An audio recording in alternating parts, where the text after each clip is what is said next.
Kata Allah, ciri orang beriman itu, sebentar, kita beriman tidak hari ini?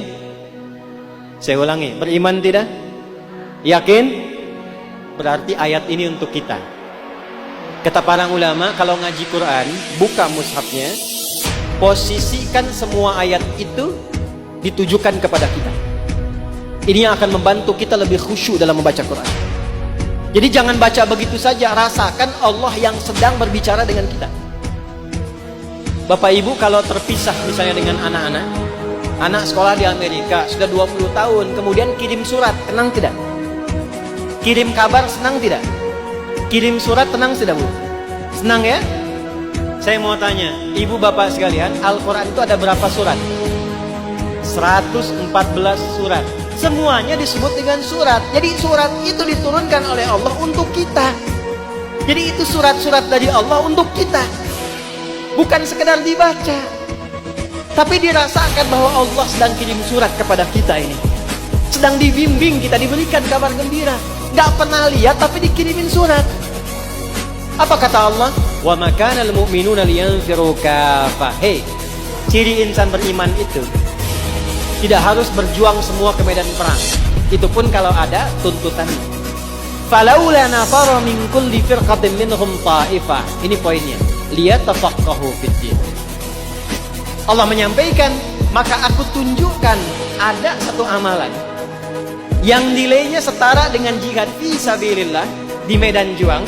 Bahkan nanti komentar Al-Imam Al-Maraghi, beliau punya tafsir namanya Tafsir Al-Maraghi. Itu komentarnya.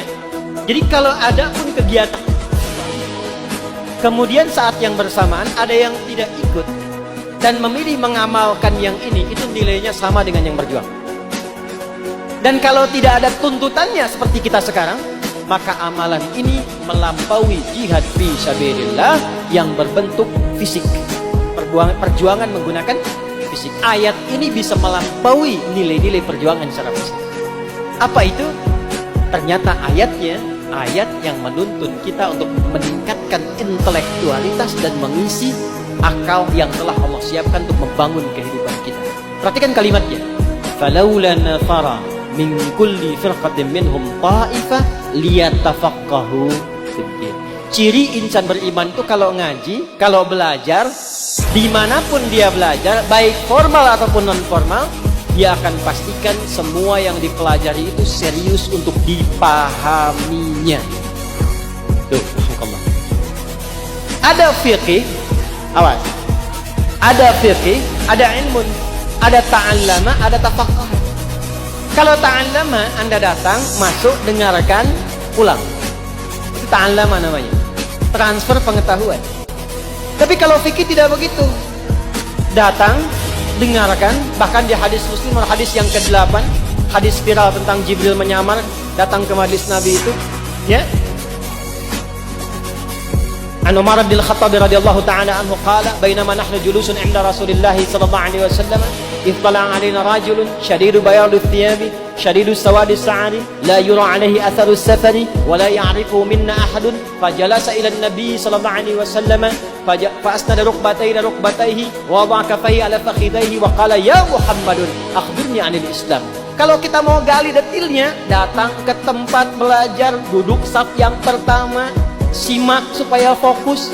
Jadi kalau di depan guru itu nggak mungkin bisa bikin status, fokus.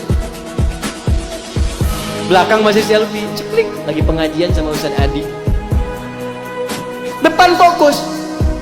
Dan yang menarik, ciri insan beriman itu kalau belajar, pastikan kata Quran sampai paham, sampai mengerti.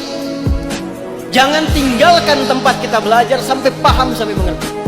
Dan hebatnya apa? Nggak berhenti di sini.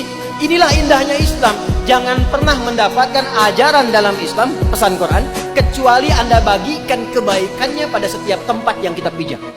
Maka ujung ayatnya ditutup, waliyunziru qaumahum idza raja'u ilaihim la'allahum yahdharun. Kalau kamu sudah paham, sudah ngerti, sudah pintar, sudah jadi pakar, pulang ke negeri kamu. Pulang ke kampung kamu. Share ilmunya.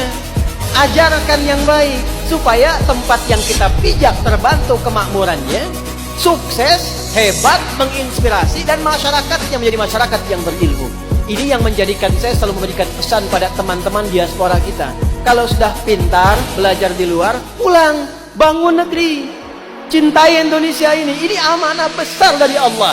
Merdekanya Indonesia dengan kalimat Allahu Akbar atas berkat rahmat Allah yang Maha Kuasa. Dan dengan didorongkan oleh keinginan luhur. Dari dulu sudah ada keinginan luhur. Hanya berkat dan rahmat Allah itu belum didapatkan. Karena itu ketika didapatkan di bulan Ramadan, Jumat kita deklarasi itu. Jangan dibatasi Jalan Pegangsaan Timur nomor 56. Nomor 56 itu menunjukkan kepemilikan. Rumahnya Syekh Faraj bin Marta.